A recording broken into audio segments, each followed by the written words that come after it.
Jangan salah loh, banyak mahasiswa-mahasiswa S1 yang mereka itu tulisannya itu bisa dimuat di jurnal-jurnal internasional yang terindeks Scopus, Q1, Q2. Dan mungkin kalian salah satunya ketika kalian berusaha dengan gigih untuk bisa mencapai di level 3 ini.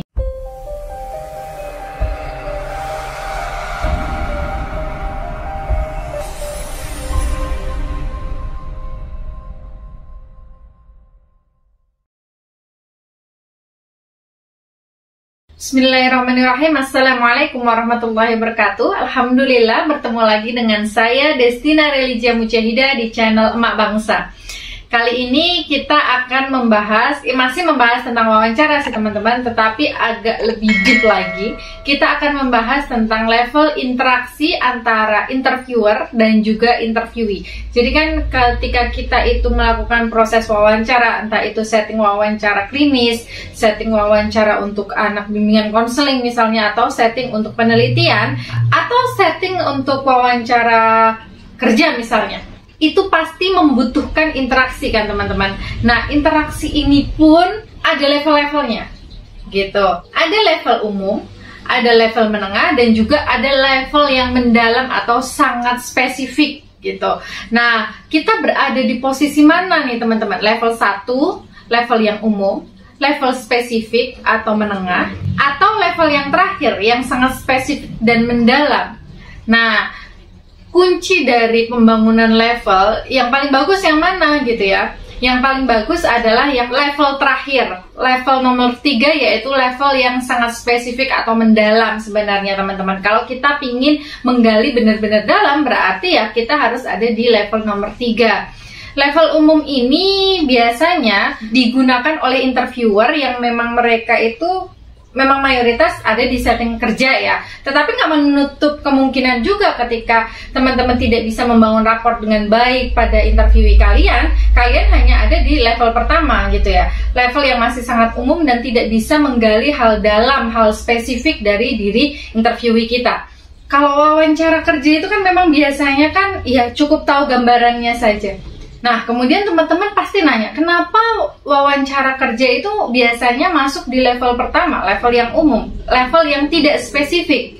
Karena biasanya teman-teman, terlebih ketika kita itu melamar pekerjaan di perusahaan-perusahaan bonafit, perusahaan-perusahaan yang memang sangat banyak pelamarnya, mereka akan menyeleksinya itu tidak akan dalam gitu. Ketika wawancara itu digunakan sebagai salah satu seleksi awal pada seorang interviewee atau pelamar kerja dan yang diwawancara banyak, otomatis dia akan nge-screeningnya itu tidak akan sedalam ketika teman-teman yang ada di setting klinis, setting konseling, atau di setting penelitian begitu. Biasanya seperti itu. Tetapi ketika kita nggak bisa membangun rapor dengan baik pada interview kita di setting penelitian maupun di setting klinis, di setting konseling juga, ya berarti kita juga akan ada di level umum saja sebenarnya teman-teman. Oke, kita bahas satu-satu teman-teman. Nah, level 1 ini mencakup apa sih sebenarnya? Level 1 itu mencakup pertama motivasi, kemudian relasi, persepsi, situasi, dan personal dari interviewee kita.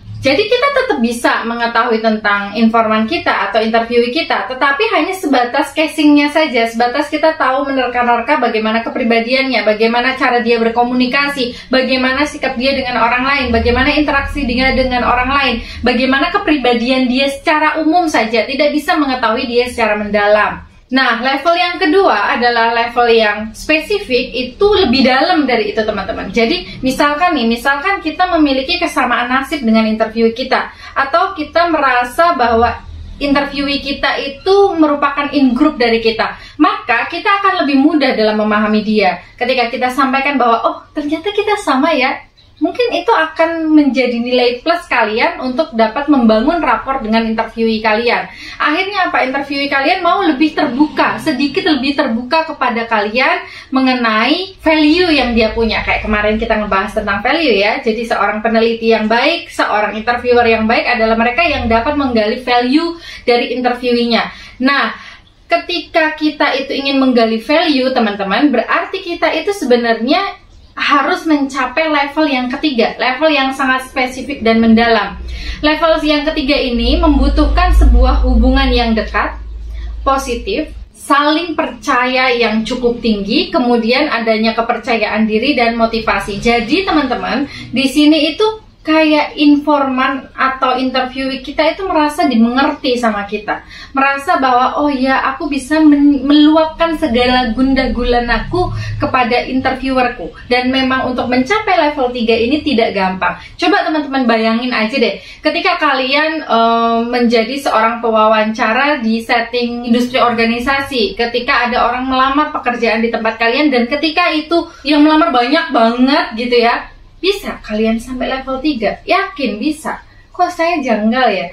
Mungkin kalian bisa mengetahui kepribadian dia secara sekilas, tetapi tidak bisa deep, tidak bisa mendalam benar-benar mengetahui bagaimana seluk-beluk dia. Karena untuk mencapai level 3 itu sebenarnya butuh waktu yang nggak sebentar juga teman-teman. Dan inilah sebab kenapa riset-riset kualitatif itu cenderung lama, karena untuk mencapai di level 3 saja susah, apalagi menggali datanya ya. Menggali data akan jauh lebih susah dari itu.